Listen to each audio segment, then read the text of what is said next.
Hello, welcome back to episode 2 of my Suzuki Swift. In this episode, we're going to change all the things on the exterior. One of the things I have already done is change the bonnet here. If you remember, and I'll try and put a bit of footage in from the first episode, it was bent along the front here and it didn't fit quite right and then left a big gap by the headlight there. So I've already changed it because I used to get quite a lot of people saying, your bonnet's open, when it wasn't. And I had to explain that I hit a tree and it bent the bonnet. So I went ahead and changed it because there was only the 4 bolts up there. So the next thing to change at the front here is this grille. Partly because I don't like that the two don't match, and mainly because this bit's smashed and sort of a bit loose. So we've got that mesh that we're going to cut out to shape and then glue in place. Moving over to where I scraped the car on a gate post, I'm going to clean up that area and then just use some of the touch-up paint to try and get rid of the big scratches.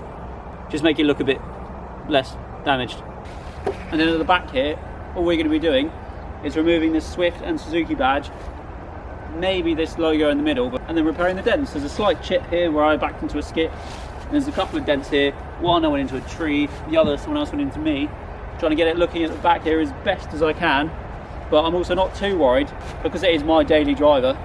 I'm sure I'm going to get a few more scrapes and scratches on it anyway, so I'm going to try and make it look as best as I can, but not get too worried if it's not quite perfect. And then we're also going to be adding a little bit of pipes within the exhaust so you can actually see the exhaust from standing at the back here. The biggest visual change is going to be changing the wheels and the ride height.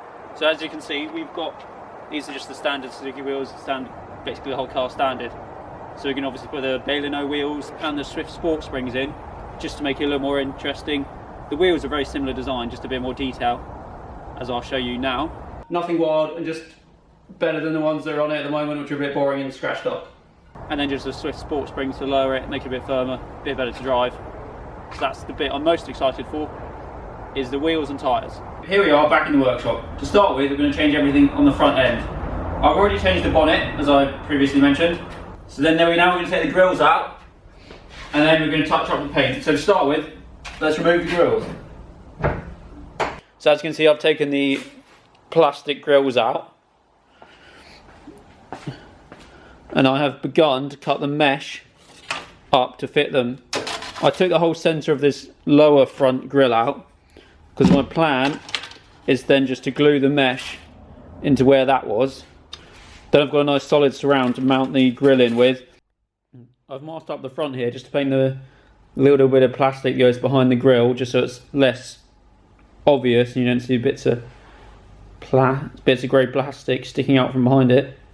Here we are with the upper front grill made up. I'm just going to do a little bit of an infill piece in the middle, and then I've got the lower grill made. I just need to glue it into place at the bottom here. I'll try and show you what it will look like.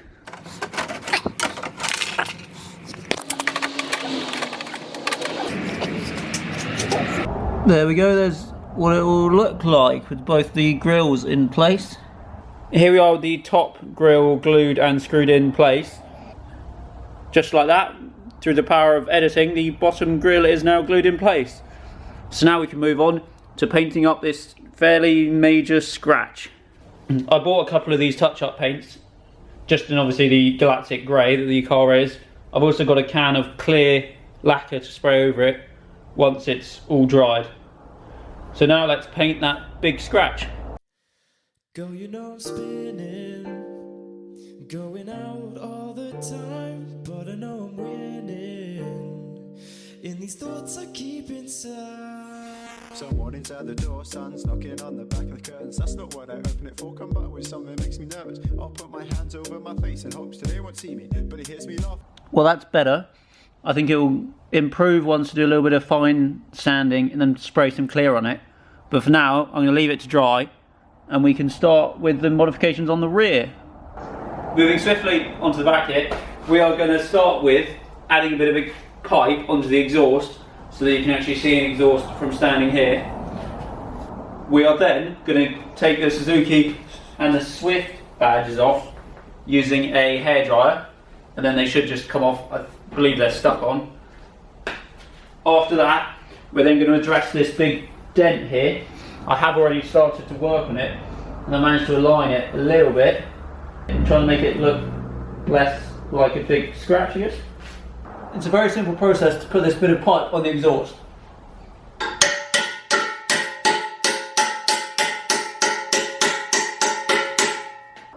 then we're done.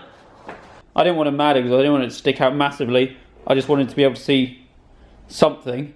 So luckily I had this bit of pipe lying around that was the same or slightly larger diameter, just to slot over the exhaust. We can move on to getting rid of the Suzuki and the Swift badges. The reason I'm using a hairdryer is to melt the glue on the other side of this badge, so that when I use this interior trim tool just to peel the badge off, it should come away nice and easily and take all the glue with it, so there's very little left on the boot lid.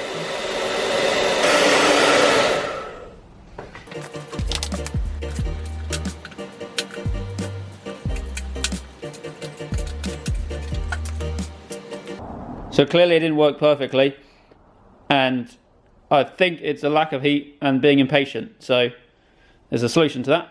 Add more heat. So I'll skip the next bit and I'll just show you it being nice and clean. And there we go, the first badge is completely gone.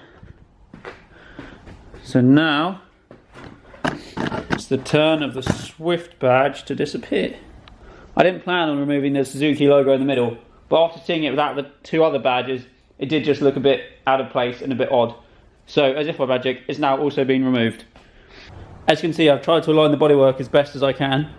This bit here has been pushed in, unfortunately. As you can see, it lines up along here and lines up here. And I think that's as good as I'm going to get it. So with that in mind, I'm now going to paint these scratches.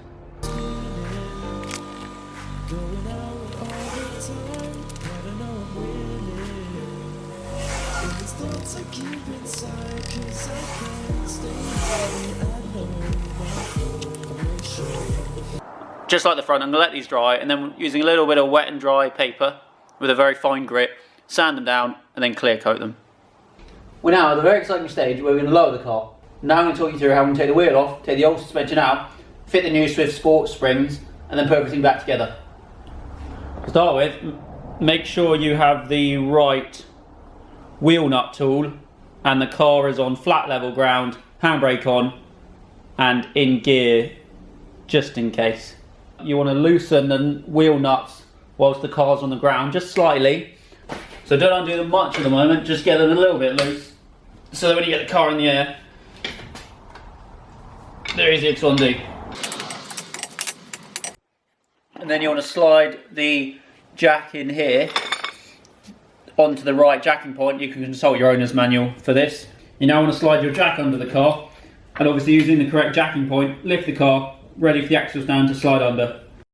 Now the car's in the air, give it a shake, make sure it's stable, and then you can continue on with undoing the wheel nuts.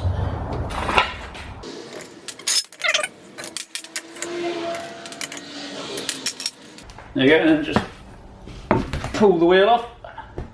Now what you want to do with the wheel to give yourself a bit more protection if the car fell off the jack stands, and to kind of keep the wheel out of the way as well, is slide it underneath the car.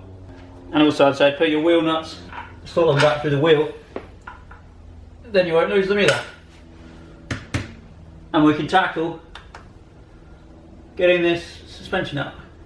I've skipped ahead a little bit just so I could figure out what I was doing, but basically there was 2 bolts through the top of the knuckle here and then through the suspension that I've taken out. I've then also unbolted the anti-roll bar drop link and then the brake line and the ABS sensor.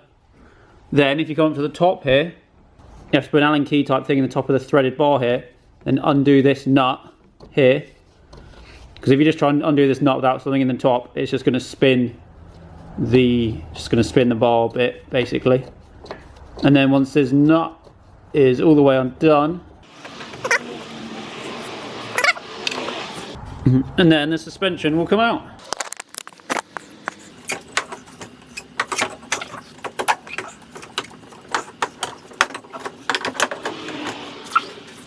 And there we go.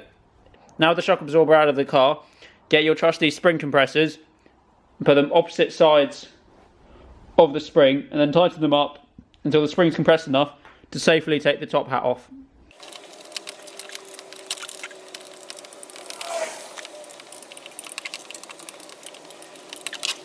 This top hat is now loose enough to come off, and you just want to make sure that when you take everything off, you keep it nice and neatly in the same order it came off. When you're putting it back together, it's all in the right order. It's not too obvious, but the red coils are slightly shorter. It's also got more coils in it, which will firm up the cornering and the steering feel. Let's get the red ones back in the suspension and get everything back together. Here we are with everything back in the car. As you can see, it's all bolted down. I'm now just about to torque everything that needs torquing and then bolt the wheel back on. Here we go, the big moment, about to drop it back down on the ground for the first time with a new spring. This is just one side though, so it might not make much of a difference.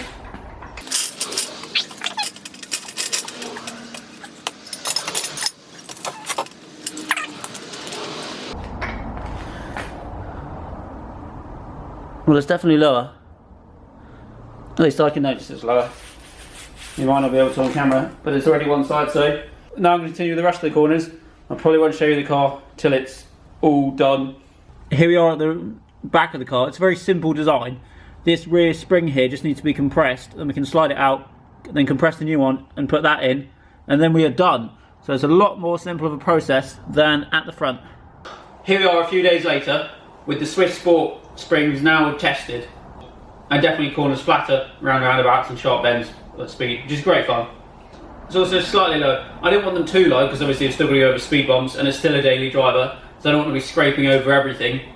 So now we're going to put the Suzuki Baleno wheels on, although I'm not going to do it because I want to keep the same tyres. I'm going to take the car with the wheels to a tyre shop, get the wheels off, tyres onto the new wheels and new wheels on, if that makes sense. But I'm not going to show you any of that because I want to do a big reveal at the end. Here we are with the exterior mods done to the Swift. I was planning to clean it in this episode, but I think it's going to make the episode a bit too long. So with that in mind, thank you for watching. Hopefully see you in the next episode, which will just be a quick clean and a bit of a reveal.